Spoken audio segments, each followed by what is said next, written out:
અમરેલી જિલ્લાના ધારીમાં આવેલ જીએન દામાણી સ્કૂલ ખાતે ખેલ મહાકુંભ 0.3ની સ્પર્ધા અંતર્ગત જિલ્લા કક્ષાની કબડ્ડીની સ્પર્ધાનું આયોજન હાથ ધરવામાં આવ્યું હતું। આ જિલ્લા કક્ષાની કબડ્ડીની સ્પર્ધામાં અમરેલી જિલ્લાના દરેક તાલુકાઓમાંથી ટીમોએ ભાગ લીધો હતો અને ખેલ મહાકુંભ અંતર્ગત દામાણી સ્કૂલ ખાતે ખૂબ જ સુંદર મજાનું આયોજન કરાયું હતું, જેમાં જિલ્લા કક્ષાની સ્પર્ધામાં બહારથી આમંત્રિત મહેમાનો પણ પધાર્યા હતા।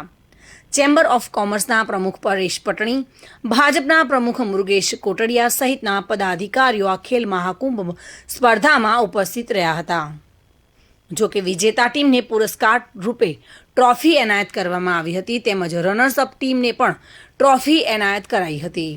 ત્યારે આ કાર્યક્રમનું તમામ સંચાલન જીએન દાનાણી હાઈસ્કૂલના પ્રિન્સિપાલ એમબી બારડ તેમજ વ્યાયામ શિક્ષક જોટવા દ્વારા કરાયું હતું।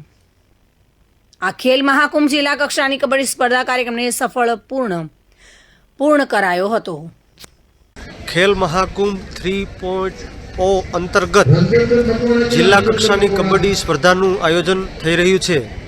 આજે સમગ્ર અમરેલી જિલ્લાની તમામ ટીમ શ્રી જીએન દામાણી હાઈસ્કૂલમાં કબડ્ડીની સ્પર્ધામાં રમવાના છે।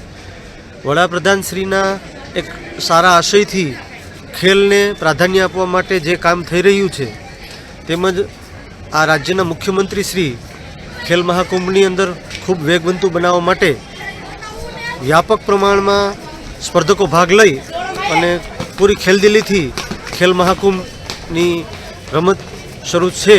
આ તકે હું તમામ સ્પર્ધકોને શ્રી જીએન દામાણી શાળા પરિવાર તરફથી શુભકામના પાઠવું છું, હાર્દિક અભિનંદન પાઠવું છું। સાહેબ, કેટલી ટીમોએ ભાગ લીધો છે? કુલ 22 ટીમ આજની તારીખે રમવાની છે, ગર્લ્સ અને બોયઝ।